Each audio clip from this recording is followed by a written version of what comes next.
Candidates, prime update में आपका स्वागत है।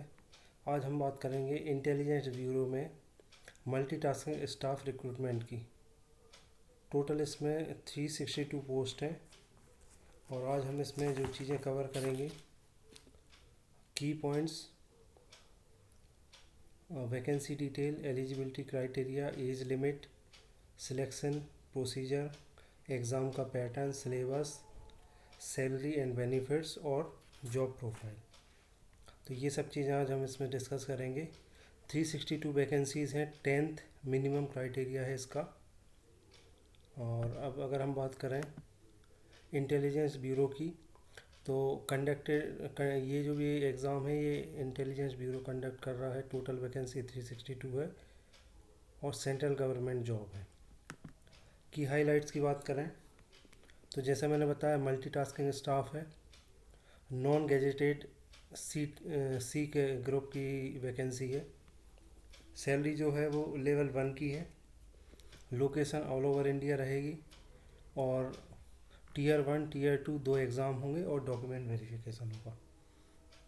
इम्पोर्टेंट डेट की बात करें तो नोटिफिकेशन रिलीज़ हो गया है 2025 के लिए। स्टार्टिंग डेट है 22 नवंबर, ठीक है। लास्ट डेट जो है वो 14 दिसंबर है। उसके बाद अगर हम बात करें एडमिट कार्ड की, तो वो जब आपका एडमिट कार्ड आएगा, उसकी डेट अभी फिक्स नहीं है। और उसके बाद अगर बात करें हम वैकेंसी की, तो टोटल जो वैकेंसी है वो 362 है। 362 वैकेंसीज़ को अगर हम कैटेगरी वाइज डिवाइड करें तो अनरिजर्व कैटेगरी में 160 वैकेंसी है, ओबीसी के लिए 72, एससी के लिए 42, एसटी के लिए 54 और ईडब्ल्यूएस कैटेगरी के लिए 34 वैकेंसीज़ हैं। एलिजिबिलिटी क्राइटेरिया की अगर हम बात करें तो जैसा मैंने बताया था आपको, 10th मिनिमम आपको 10th पास होना चाहिए। आपकी नेशनैलिटी इंडियन होना चाहिए। 18 to 25 ईयर्स आपकी एज होना चाहिए। 14/12/2025 मतलब 14 दिसंबर तक आपकी एज मैक्सिमम 25 और मिनिमम 18 होना चाहिए। एज लिमिट की बात करें तो जैसा मैंने बताया आपको 18 to 25 होना चाहिए। रिलैक्सेशन की बात करें तो SC/ST के लिए 5 ईयर्स का रिलैक्सेशन है, OBC के लिए 3 ईयर्स का और PWD के लिए as per the government rule रहेगा। सिलेक्शन प्रोसीजर की अगर हम बात करें तो टीयर 1 जो रहेगा ऑब्जेक्टिव टाइप रहेगा, जिसमें 100 मार्क्स के 100 क्वेश्चन रहेंगे। टीयर 2 जो रहेगा वो डिस्क्रिप्टिव रहेगा। टीयर 1 में हमारा रैंकिंग जो बनेगी वो टीयर 1 से बनेगी और टीयर 2 जो रहेगा वो केवल हमें क्वालिफाई करना पड़ेगा। उसके बाद डॉक्यूमेंट वेरिफिकेशन होगा और फिर उसके बाद मेडिकल एग्जामिनेशन।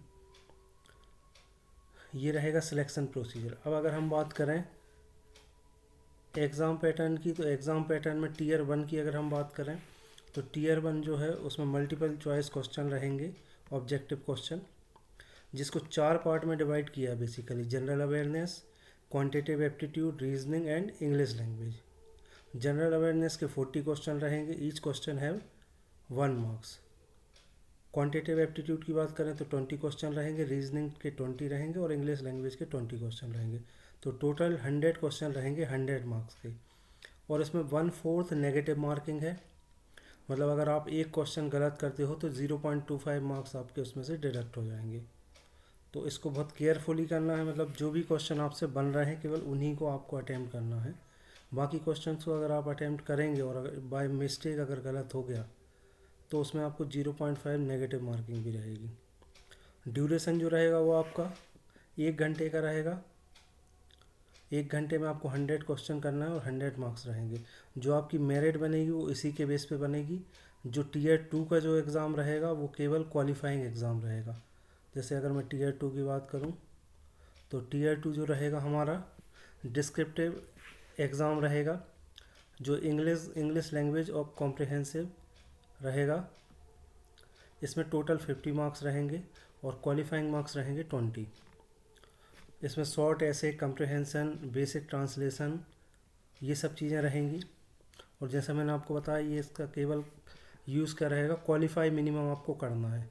सपोज़ आपकी रैंक अगर फर्स्ट पेपर में बहुत अच्छी रैंक आ जाती है, लेकिन अगर आप सेकंड क्वालिफाई नहीं करते हैं तो आप उस एग्ज़ाम में पास नहीं हो पाएंगे। मिनिमम क्वालिफाइंग मार्क्स तो आपको इसमें लाना पड़ेंगे सेकंड वाले में।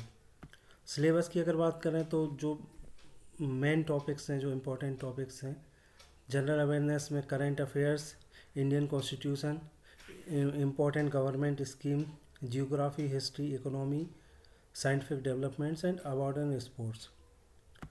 रीजनिंग एंड न्यूमेरिकल की बात करें तो coding, decoding, analogy, classification, blood relation, number series, percentage, profit and loss, time and work,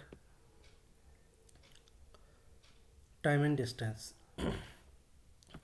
salary की बात करें तो पे लेवल 1 है ये, तो 18,000 से 56,900 के बीच में इसका पे स्केल रहेगा। और अगर एसएसए की बात करें, इसमें एक स्पेशल सिक्योरिटी अलाउंस मिलता है जो कि 25% रहेगा बेसिक पे का। तो अप्रॉक्सीमेटली जो सैलरी बनेगी 23,000 से 28,000 के आसपास बनेगी, वो डिपेंड करेगी आपकी पोस्टिंग पे। फिर बात करें जॉब प्रोफाइल की, तो जॉब प्रोफाइल जो रहेगा वो रहेगा आपका असिस्टिंग स्टाफ इन ऑफिस, मतलब ऑफिस में आपको जो स्टाफ रहेगा उसको असिस्ट करना है। फाइल मैनेजमेंट या फाइल रिकॉर्ड कीपिंग कर रह सकता है, या अब बेसिक आईटी या इलेक्ट्रिकल सपोर्ट रह सकता है, मेंटेनेंस रह सकता है, supporting field officers offices when required, branch unit level administrative support, ये इस टाइप के आपके पास काम रह सकते हैं। ठीक है, अगर हम बात करें कि हम इसको अप्लाई कैसे करेंगे, तो सबसे पहले MHA की ऑफिशियल वेबसाइट जो है www.mha.gov.in, इस पे आपको जाना है और रजिस्टर्ड करना है ईमेल आईडी और मोबाइल नंबर के साथ। अपनी पर्सनल डिटेल्स भरना है, डॉक्यूमेंट्स अपलोड करना है, फ़ोटो, सिग्नेचर, सर्टिफिकेट, जो भी रिक्वायरमेंट डॉक्यूमेंट्स हैं वो आपको अपलोड करना है। एप्लीकेशन फ़ी पे करना है और उसके बाद फिर फॉर्म को सबमिट करके उसका प्रिंट आउट लेना है। प्रिपरेशन टिप्स की बात करें तो पुराने पेपर्स आपको सॉल्व करके देखना है। जीके, करंट अफेयर्स, मैथ्स और रीजनिंग, इन चीज़ों पे थोड़ा सा ज़्यादा ध्यान देना है, क्योंकि मेन आपकी जो मेरिट बनेगी वो इसी पेपर से बनेगी।